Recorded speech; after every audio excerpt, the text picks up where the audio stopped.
Hi everyone. In today's tutorial, we will show you how to change the password on your Outlook or Hotmail account. Updating your password regularly helps keep your email secure, and we will walk you through each step quickly and safely.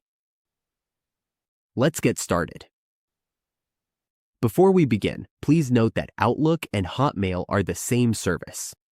Now, head to your profile logo in the upper right corner of the screen. Go ahead and click on that profile logo. A menu will appear. From there, click on My Microsoft Account. You may need to log in with your credentials at this point.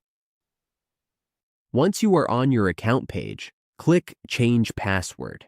You will find it in the upper right area of the page, right here.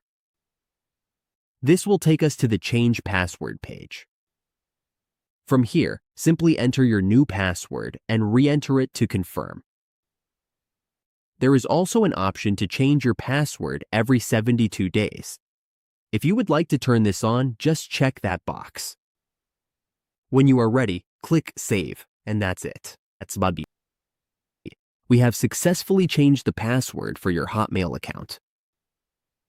Keeping your password up to date helps protect your emails and personal information.